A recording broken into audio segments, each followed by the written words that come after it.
Hi, I'm Angela Fehr, and today I have a message for anyone who's new to watercolor. New painters, I see you. I see you looking at art on the internet and wondering if you'll ever be that good. I know you're thinking about happy accidents and thinking that anything good that happens in your paintings is always an accident. You're hearing opinions from other artists. You heard one art instructor say that she never uses a pencil in her paintings, and another artist say that no one should paint from photographs but always from life. And you just cringed a little inside as you looked at your pencils and your photographs spread across your work surface. You've been doing it wrong all this time. I see you finishing a painting that you're proud of and posting it online and hoping to get just one like. And maybe you have a question about a technique that you've heard that you're afraid to ask about because it just seems like everybody else already knows it and you don't want to look silly for asking. Here's the thing, there's no shame in being a beginner. You picked up the paintbrush, you tried, you got started. Everyone who's painting now has been in the place where you are today. They picked up that brush for the first time, and there's no shame in being a beginner and taking that first step. We remember what it's like. We know how it feels. I remember what it felt like to be a beginner, even though it was 25 years ago for me. My timeline fell in a different place than yours. The people that remember what it was like to get started, they're going to be kind to you when you share your work. And the ones that don't, they're probably too self-absorbed to care much about your work anyhow. The thing is, painting is not against the law. Paintbrushes do not require a permit to use, and you get to choose to paint regardless of how good you are, regardless of how good you're going to be. There's no age restriction, there's no task force aimed at keeping art in the hands of the right people, at least not in this country. If you want to paint all day or only 10 minutes a day, if you want to paint in your backyard, in your living room, your basement, your garage, your car, it's all allowed.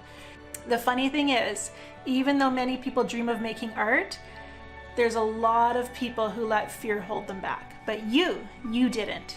You started. And that is just something to be so proud of. Not only do we get to choose to paint, but you get to choose what to paint. I know there's many artists you admire right now, and maybe you wish you had those ideas and could paint just like them. You don't need to make art just like someone else. Certainly copying technique and design is a really good place to learn technique and design, but from there you get to make your own decisions, and there's no one to tell you that the kind of art you want to make is wrong. My very favorite part of making art is that I can do whatever I want, however I want to do it. With art, there's no one to say that it's truly wrong. Art can be a place of complete freedom of choice for me and for you. Isn't that an exciting thing to think about? How many other places in life do we get absolute freedom to do it our way? Yeah, I can't think of any.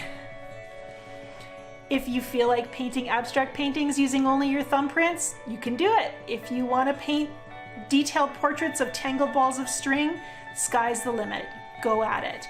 If you want to cover your watercolor painting with white paint or black paint or tear it into tiny little pieces and collage them all together, why not? I think that could be cool. Your art at any skill level should be an expression of you. What interests you, what makes you laugh, what makes you feel really good. We pursue that and we get to see art that really has an aspect of the author's spirit in it. That's what makes art come alive. The very best art is always the fullest expression of the artist. Let that be your goal. Generally, that comes from having as much fun as possible. I think that's awesome. There is, however, one thing that you don't get to choose, and that is how quickly you will learn. I can't tell you how long it's going to take to master that creative medium that you've chosen. Watercolor, everyone says, I know everyone says, and you've heard it, that it's the hardest medium, blah, blah, blah. You can't fix mistakes in watercolor. There is a learning curve. I'm not going to deny that.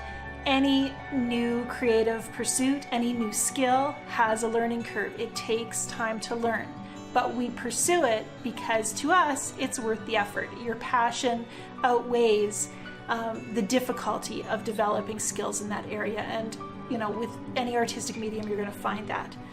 You may not get to choose how long it takes to develop skill in a medium. You can choose, however, to be too stubborn to quit.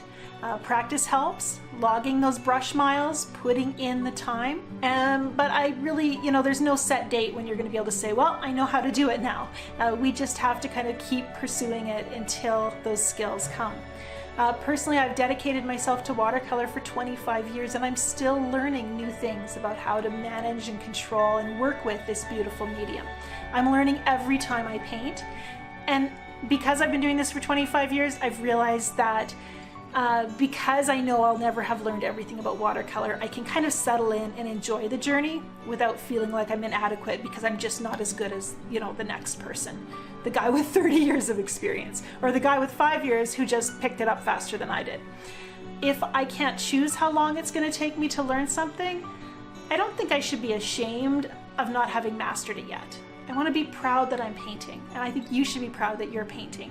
Make your accomplishment the knowledge that you haven't quit yet. The fact that you're taking steps to grow your skills, that you're caring for your creative health, and making your dreams come true is something to be really, really proud of. I can tell you, again, with 25 years experience, that having a feeling of absolute mastery, if you're waiting for that, that's a myth. The perfect painting is always just out of reach. Seeking recognition or commercial success only leave you striving for the next big award or big sale. Satisfaction in art is found in the process of creating it, even if you never see a perfect painting come off your brush. You've started, you can be proud of that. You can do it all wrong and you're still gonna learn. I believe in you. You've got this.